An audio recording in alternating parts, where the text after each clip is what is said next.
अस्सलाम वालेकुम दोस्तों, मेरा नाम है अरसलान हैदर। आप देख रहे हैं मेरा यूट्यूब चैनल हिकमत और अमलियात।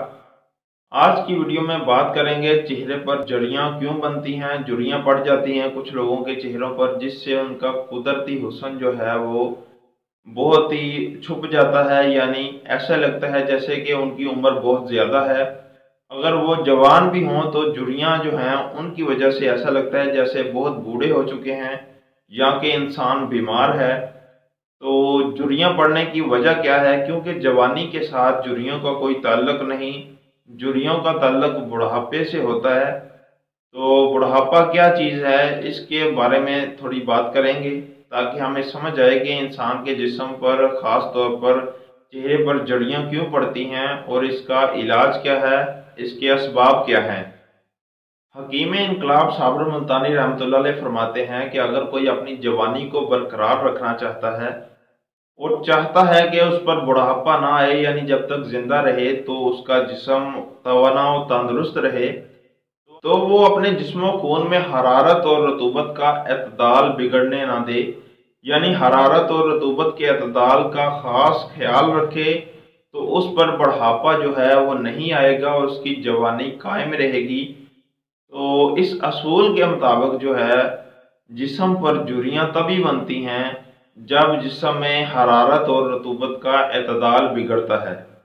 यानी कि हरारत से मुराद है कि अगर जिगर में खून में गर्मी बढ़ जाती है, रतूबात कम हो जाती हैं, उसकी वजह से फिर जिल्द में खुश्की आ जाती है। जिल्द में खुश्की आने की वजह से फिर जिगर की हरारत बढ़ने की वजह से खून में रतूबात खुश्क हो जाती हैं, जिससे फिर उज़लात जो हैं वो तहलील होना शुरू होते हैं।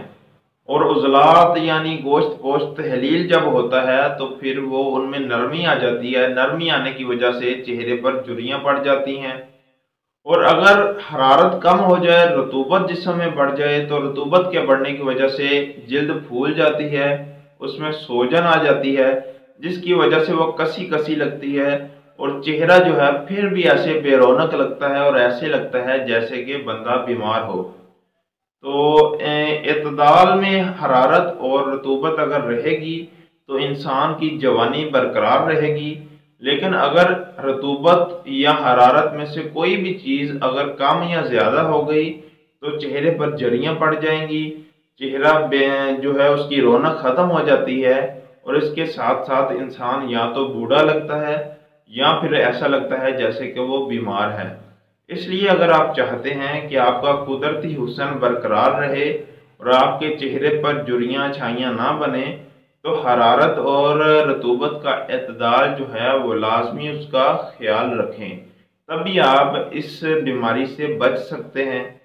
अब बात आती है कि हरारत और रतूबत को कैसे बरकरार रखा जाए। तो हरारत और रतूबत को बरकरार रखने के लिए देखना होता है कि जिस्म में हरारत की ज्यादती है या रतूबत की ज्यादती है।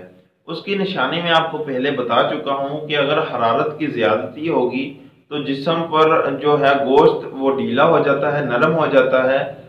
गोश्त ढीला और नरम होने की वजह से वो पिलपला सा हो जाता है, जिसकी वजह से झुर्रियाँ पड़ जाती हैं, नरमी आ जाती है उजलात में, जिल्द में। और अगर रतूबात बढ़ जाए तो रतूबात बढ़ने की वजह से सूजन हो जाती है, जिल्द फूल जाती है। तो वो आप तशखीस किसी मुआलिज से करवाएं या खुद इन बातों से तशखीस करें कि आपके साथ मसला क्या है। अगर झुर्रियाँ हैं आपके जिस्म पर, आपके चेहरे पर, तो फिर उस हिसाब से आप दवाई इस्तेमाल करें। अगर हमसे आप कोई नुस्खा इस्तेमाल बनवाना चाहते हैं तो हम भी बना देंगे। अगर किसी अच्छे हकीम और जानने वाले से लेना चाहते हैं तो वो आपकी मर्जी है। लेकिन ये है कि अपनी खुराक का ख्याल रखें। इसके लिए आमतौर पर जो हमारे उस्ताज़ा कराम बताते हैं वो कहते हैं कि जिनके चेहरे पर झुर्रियाँ हैं वो गुद्दी उज़लाती और असाबी गुद्दी जो है ना, गुद्दी उज़लाती मलयन और असाबी गुद्दी तरियाक इस्तेमाल करें।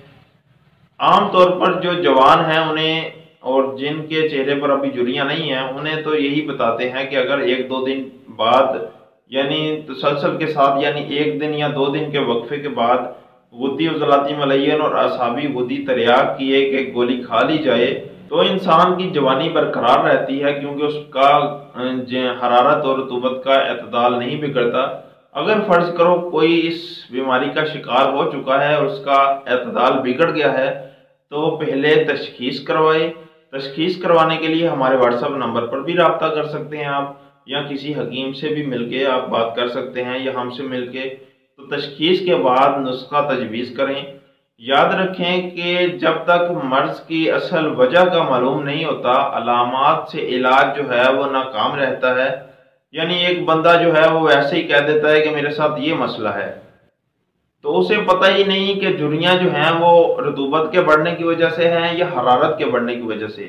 तो वो ऐसे ही नुस्खों को इस्तेमाल कर लेता है बगैर किसी तशखीस के। तो अगर तो वो उसके मिजाज के मुताबिक हुआ तो उसे फ़ायदा देगा, लेकिन अगर उसके मिजाज के उल्ट हुआ तो उसे मज़ीद नुकसान पहुँचेगा। इसलिए तशखीस लाजमी है। तशखीस के बाद अगर इलाज तजवीज़ किया जाए तो उससे फ़ायदा होता है, क्योंकि वो फिर मिजाज के मुताबिक होता है। तो इसलिए हमेशा कोई भी नुस्खा इस्तेमाल करें तो पहले किसी डॉक्टर या मुआलिज से, किसी हकीम अच्छे से उसकी तशखीस करवाएं कि हमें मसला असल में क्या है, तो उस हिसाब से तशखीस करें। देखें कि अब कब्ज़ जो है वो कभी कभी उज़लाती तहरीक में होती है और कभी कभी असाबी तहरीक में भी हो जाती है। लेकिन अगर असाबी और उज़लाती दोनों का देखा जाए तो उनका इलाज मुख्तलिफ है। इसी तरह जैसे झुर्रियाँ जो हैं वो हरारत की ज़्यादती से भी होती हैं, हरारत की कमी से भी होती हैं।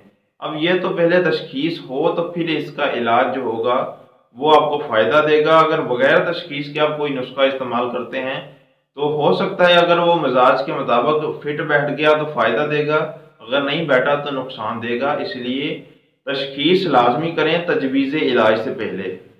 वीडियो पसंद आई है तो इसे शेयर लाजमी कीजिएगा।